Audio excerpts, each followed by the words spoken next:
Sampurasun, Sugeng Rawu, Guan Yang, Hora. Halo guys, selamat datang kembali. Bagaimana kabar kalian semua? Semoga dalam keadaan sehat selalu dan diberi kelancaran, rezeki yang berlimpah dan sehat selalu. Masih bersama kami kembali di channel WSKT TV. Pada kesempatan kali ini, kami akan review film action berjudul Season of the Witch pada tahun 2011. Film ini sutradara oleh Dominic Sena, ditulis oleh Bragi Skjut, dan dibintangi oleh Ron Perlman dan Nicolas Cage sebagai peran utamanya. Mari kita simak alur ceritanya. Oke guys, let's check it out. Di zaman dahulu, ada peristiwa tragis di mana dua wanita muda yang diduga melakukan penyihir ditangkap dan dibawa untuk dieksekusi di depan umum. Kitab Solomon adalah kitab yang digunakan untuk menentukan apakah seseorang bersalah atau tidak. Beberapa dari mereka yang ditangkap mengakui bahwa mereka salah dan hanya melakukan ilmu sihir sederhana. Namun, salah seorang wanita tua yang didakwa tampaknya malah berbicara dengan mengatakan kepada seorang pendeta bahwa dia akan dibakar di neraka setelah memastikan ketiga wanita itu mati.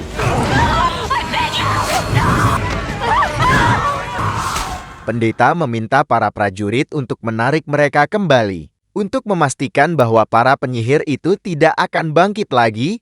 Sayangnya, para prajurit itu menolak dengan mengatakan bahwa ketiga wanita itu pasti mati dan tidak akan bangkit lagi.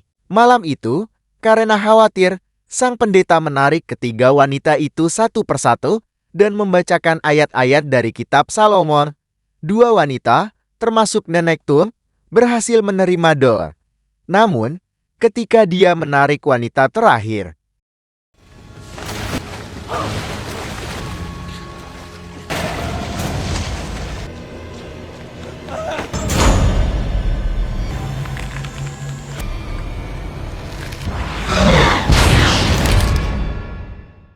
bertahun-tahun kemudian, tepat di masa perang salib di Teluk Edremit, ribuan tentara terlihat bersiap untuk berperang. Dua ksatria, Behman dan Velsen, sedang bertaruh siapakah di antara mereka yang dapat membunuh lebih banyak musuh. Sejak saat itu, keduanya hampir selalu memenangkan setiap pertarungan. Namun, dalam salah satu pertempuran, Behman dan Velsen bersama dengan pasukannya malah membunuh orang yang tidak bersalah yang bersembunyi di dalam tembok istana saat menyerbu kota Smyrna. Setelah sadar bahwa dia telah melakukan kesalahan, Behman mencoba mempertanyakan serangan ini kepada seorang pemuka agama sebagai orang yang harus bertanggung jawab atas hal ini.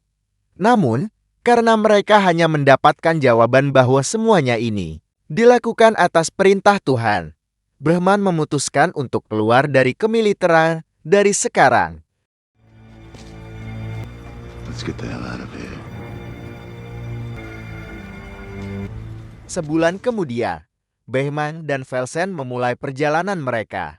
Mereka menemukan sebuah rumah di mana tuan rumah telah meninggal dengan tubuhnya terlihat melepuh saat mereka berjalan melalui wilayah Styria. Karena mereka tidak ingin mengambil risiko, mereka memutuskan untuk membakar rumah itu.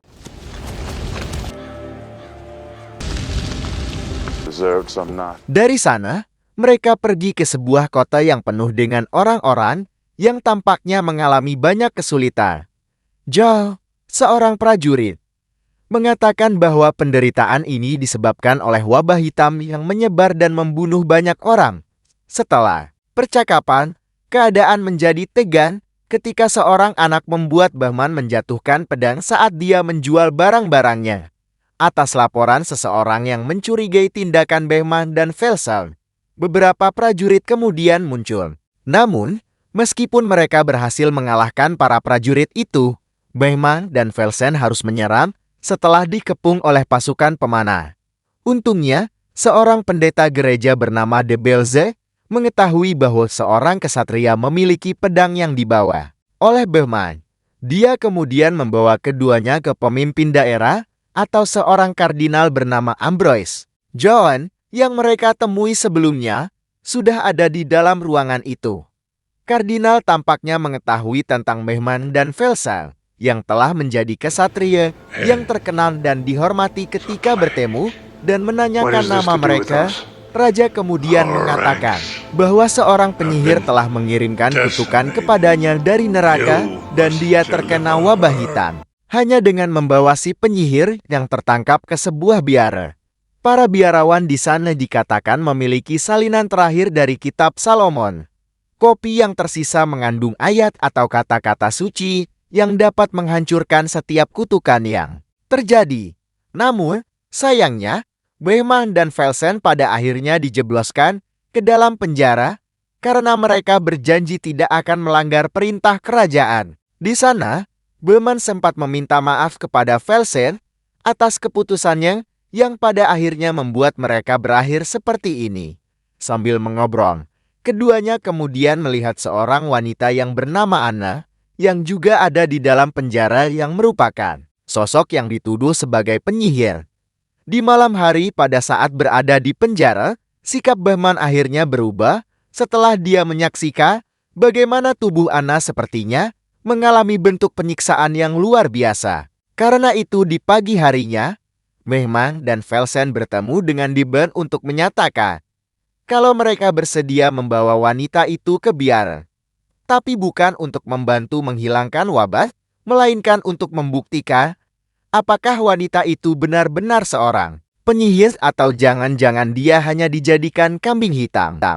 Singkat cerita, setelah menyusun semua rencana, mereka kemudian merekrut seorang tawanan yang bernama Hagemar yang mengetahui lokasi sekaligus rute perjalanan menuju ke biara. Selain Hagemar, Javan dan Debel akan ikut dalam misi kali ini, serta tentunya si wanita penyihir. Selama perjalanan menuju ke biara, John sempat mempertanyakan pendeta Debel tentang bagaimana dia bisa menangkap Anna. Who's that? The witch? Which? Nah, Debel mengatakan bahwa dia menemukannya pada saat Anna sedang berkeliaran sendirian sambil mengucapkan kata-kata yang aneh. Sehingga Debel menyimpulkan kalau wanita itu kemungkinan adalah seorang penyihir. Bahkan setelah 15 hari kedatangannya, wabah mengerikan itu lalu menyebar di setiap kota yang dilaluinya. Di dalam perjalanan, Velsen memberitahu Mehman bahwa mereka sepertinya sedang diikuti oleh seseorang. Karena itu, mereka lalu menyiapkan penyergapan demi mengetahui siapa sosok yang mengikuti mereka.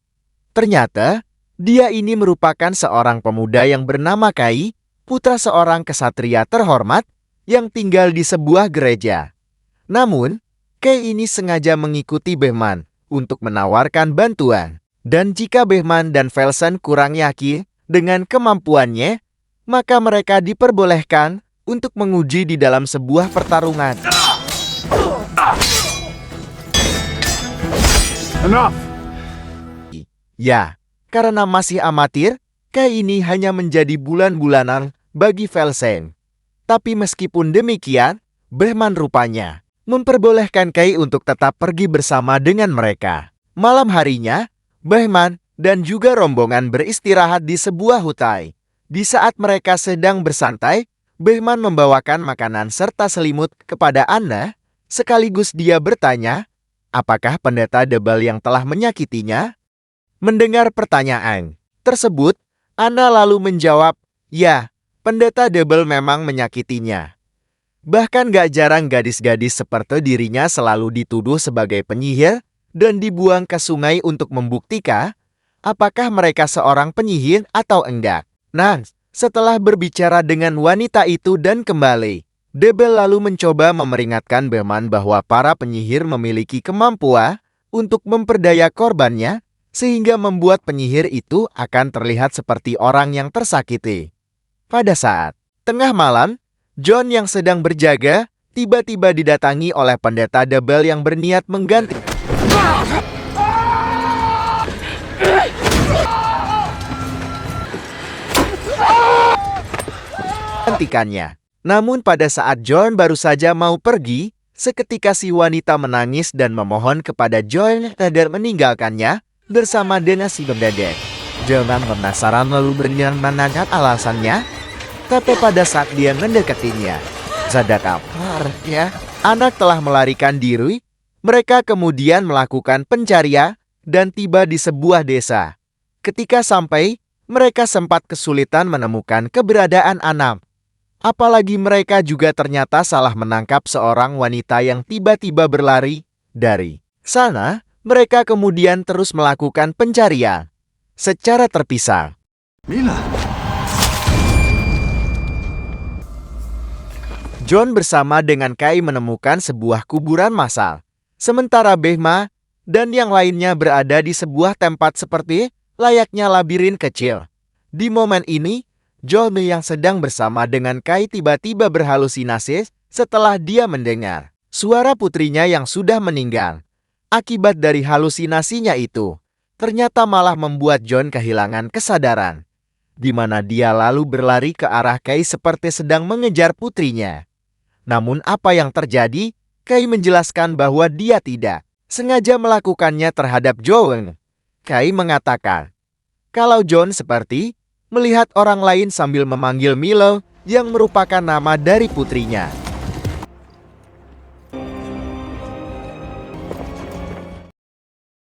Gak berapa lama kemudian, mereka berhasil menemukan Anna.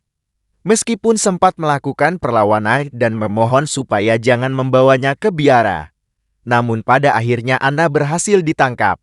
Keesokan paginya, Bemul dan yang lainnya menguburkan jenazah si Joh yang gugur dalam perjalanan kali ini. Setelah selesai, Debel kemudian berusaha memberitahu Behmun bahwa kematian John merupakan ulah dari si penyihir yang telah membuatnya berhalusinasi. Debel sangat yakin kalau si penyihir itu akan menggunakan kelemahan masing-masing demi menjatuhkan mereka. Dalam perjalanan selanjutnya, mereka kemudian tiba di sebuah jembatan penyeberangan yang terlihat sangat tidak meyakinkan. Namun karena ini adalah jalan satu-satunya, Behmun dengan terpaksa menyeberang duluan demi memastikannya. Setelah berhasil, Behmun lalu minta yang lainnya untuk segera menyeberang. Tapi pada saat melakukannya, kereta yang digunakan untuk mengurung Anna tiba-tiba terperosok dan hampir terjatuh. Di kondisi ini, Kai yang bergelantungan tanpa diduga diselamatkan oleh Anna, yaitu dengan menggunakan kekuatan yang tidak normal untuk seorang wanita muda. Untungnya, setelah mengerahkan semua kemampuan, mereka padahalnya berhasil membawa kereta itu dengan selamat sebelum jembatan tersebut benar-benar hancur. Kemudian, ketika sudah berada di seberang, mereka lalu melanjutkan perjalanan menuju ke dalam hutan yang tertutupi oleh kabut.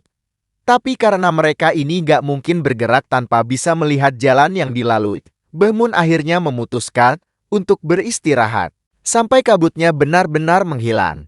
Singkat cerita, malam harinya di saat semua orang sedang tertidur, Behmun dan Velsen berhasil memergoki Hagemar yang diam-diam berniat membunuh anak karena dianggap bakal membawa malapetaka bagi perjalanan mereka. Namun pada saat ketegangan terjadi,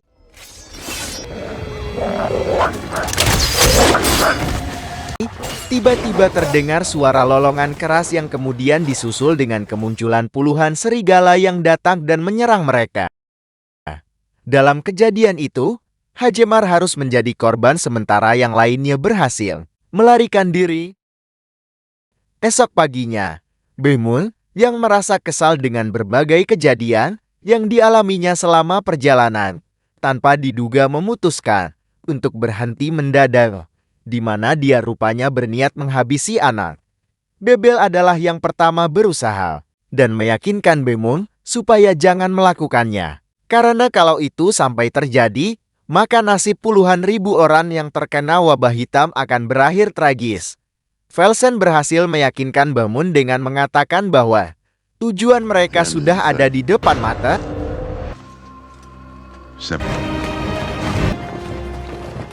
Beberapa waktu kemudian, Behmun dan yang lain nih akhirnya tiba di pintu masuk biara. Namun anehnya, begitu mereka berada di dalam, tidak ada satupun orang yang datang menyambut mereka. Awalnya, mereka berpikir kalau mungkin aja para biarawan dan pendeta yang ada di sini sedang berkumpul di Olo.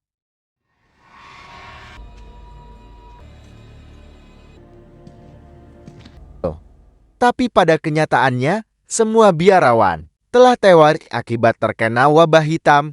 Di tengah keputusasaan, Bebel tanpa sengaja mendengar suara seorang biarawan yang masih hidup.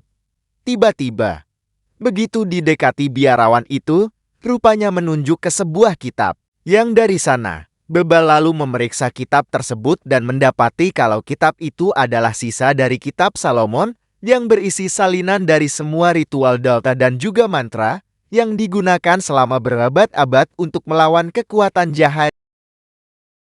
Berbekal kitab itu, Bebel lalu memulai ritual pembersihan kepada Anna.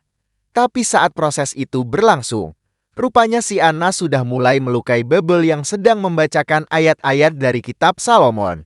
Bemun yang mengetahuinya kemudian mencoba untuk menghentikannya. Tapi sebelum bisa mendekat, Anna tiba-tiba mengucapkan tentang sisi gelap Bemun selama peperangan, yang mana Bemun telah banyak mengakibatkan jatuhnya korban jiwa yang tidak bersalah.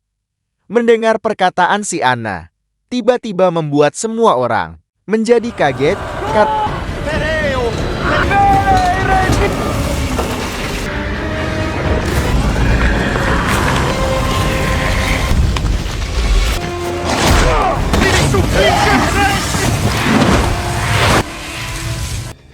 Karena tidak mungkin bagi seorang penyihir untuk bisa mengetahui perihal pengalaman pahit seseorang. Bebel yang baru sadar kalau sosok yang terkurung itu adalah seekor iblis, kemudian mengganti doanya dan memulai ritual pengusiran setan, yang mana hal itu ternyata membuat situasinya menjadi semakin berbahaya. Nah, setelah memastikan bahwa sosok iblis itu masih berada di tempat ini, mereka kemudian mencoba untuk berkumpul kembali dan menyiapkan sebuah rencana.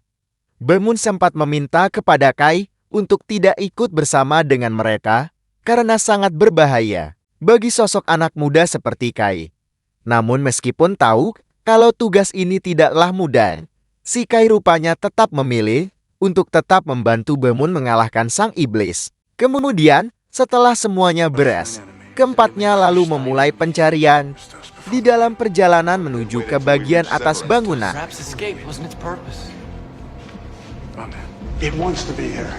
Bemun menjadi curiga tentang kenapa si iblis tidak kabur saja, tapi malah memilih untuk tetap berada di sini. Bemun mencurigai kalau sebenarnya sejak awal anak memang bermaksud untuk datang ke sini, namun dengan tujuan yang belum mereka ketahui. Nah, begitu sampai di bagian atas bangunan, mereka menemukan banyak salinan dari kitab Salomon yang coba diperbanyak oleh para biarawan dengan tujuan agar salinan dari kitab tersebut bisa disebarkan ke seluruh dunia demi melawan iblis. Sebenarnya, si perempuan itu rupanya sengaja membuat dirinya seolah-olah adalah seorang penyihir yang secara otomatis nantinya dia akan dibawa ke biara ini. Yang padahal di dalam dirinya ada seekor iblis yang ingin menghancurkan salinan terakhir dari kitab Salomon yang ada di tempat ini demi membuat seluruh dunia tetap berada di dalam kegelapan. Di tengah kondisi ini, sang iblis kemudian muncul sambil mengucapkan terima kasih I should thank all of you. atas upaya Behma dan yang lainnya dalam membawanya ke biara ini. Bebel langsung membacakan ayat yang seketika membuat si iblis merespon dengan melakukan serangan termasuk merasuki tubuh para biarawan yang telah meninggal. Dalam pertarungan itu, Behman dan kawan-kawan berhasil mengalahkan para zombie dengan cara memenggal kepala mereka. Namun sayangnya Felsen harus tumbang sementara Bebel yang sedang merapalkan ayat-ayat juga harus tewas setelah dia dipelintir oleh si iblis. Ketika melihat makhluk itu hendak mengambil kitab Salomon yang terjatuh, Behman dengan cepat membakarnya dengan air suci yang kemudian membuat si iblis membalas menjadi marah dan langsung mencengkram leher Behman. Merasa dalam kondisi yang lebih unggul, si iblis mengatakan bahwa dia akan menghancurkan setiap kitab Salomon yang tersisa di dunia ini. Tapi tidak lama, kemudian Felsen yang masih hidup berusaha menyelamatkan Behman dengan menangkap makhluk itu dari belakang.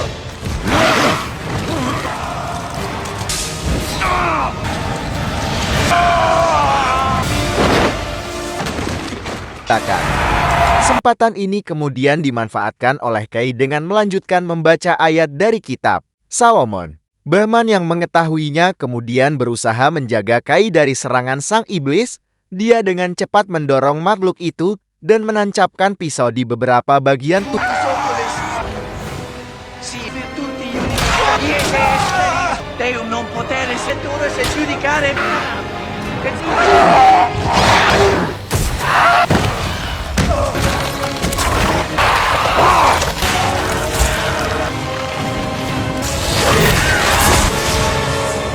Tubuhnya. Akhirnya, setelah sang iblis berhasil dikalahkan, seketika itu juga tubuh Anna terbebas dari belenggu gelapan. Namun hal itu berbeda dengan yang dialami oleh Bahmal, di mana dia ternyata menderita luka yang cukup parah. Di saat-saat terakhir, Bahman memberitahu Kai agar dia mau menjaga wanita itu, sebelum akhirnya Bahman mengemuskan napas terakhirnya di hadapan Anna yang baru tersadar dalam kebingungan. Pagi harinya, keduanya lalu mengumurkan para kesatria dan pendeta Debal. Di momen ini, Anna gak lupa untuk mengucapkan terima kasih atas semua pengorbanan yang dilakukan demi untuk menyelamatkannya. Itulah tadi alur cerita film Season of the Witch yang dirilis di tahun 2011. Semoga kalian terhibur dan sampai ketemu lagi di kesempatan selanjutnya. Terima kasih. Sampai bertemu kembali review film yang semakin seru. Adios amigos.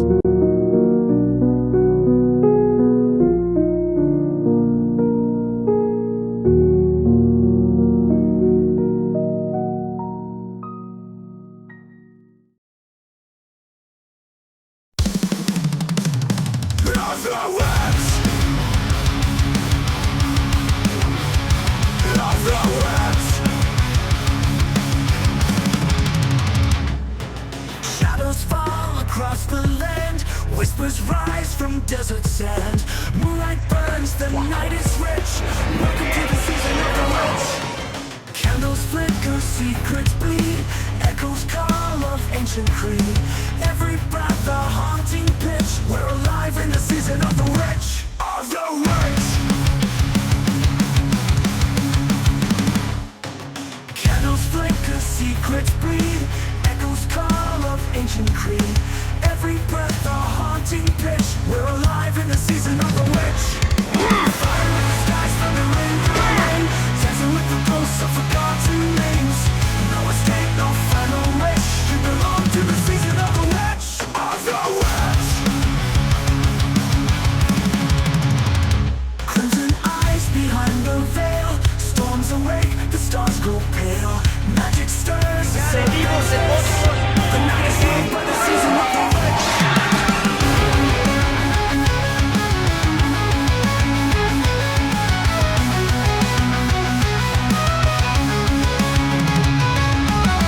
It'll fail, the silence break.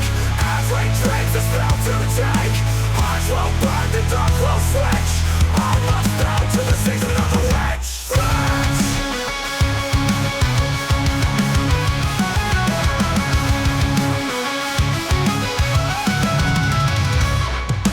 Fire in the skies, thunder in the rain, dancing with the ghosts of forgotten names.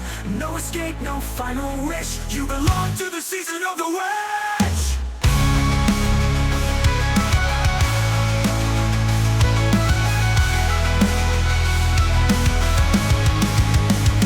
Cleanse the road, the curse is rich. Forever in the season of the witch. Of the witch.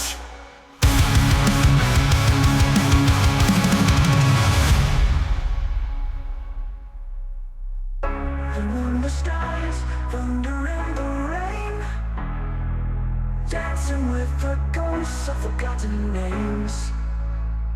No escape, no final wish. You belong to the season of the witch. Of the witch. Whisper low, the curse is rich. Forever in the season of the witch.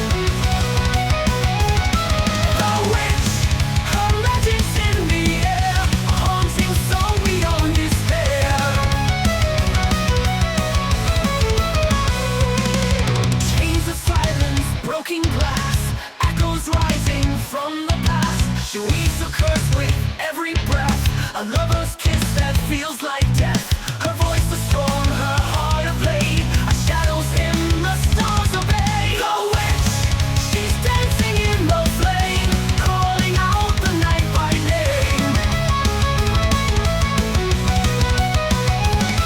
The witch, her magic's in the air, a haunting song beyond despair.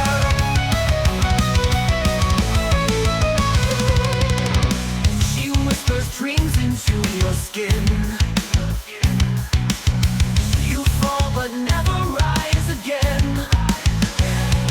A crown of thorns, a midnight spell, she drags you deeper down to hell. The witch, the keeper of the night, her wings of darkness steal the light. The witch, forever she remains, a ghostly queen with broken chains. In the forest, silence falls, a shadow lingers, she still calls. The witch, the witch.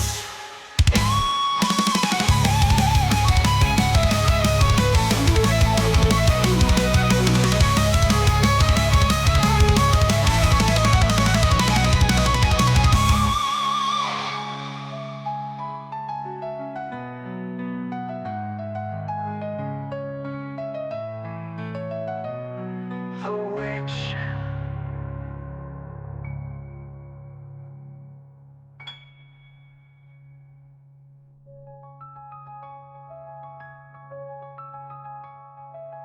She whispers dreams into your skin. You fall but never rise again. A crown of thorns, a midnight spell. She drags you deeper down to hell. The witch, the keeper of the night, her wings of darkness steal the light. The witch, forever she remains, a ghostly queen with broken chains. In the forest, silence falls, a shadow lingers, she still calls.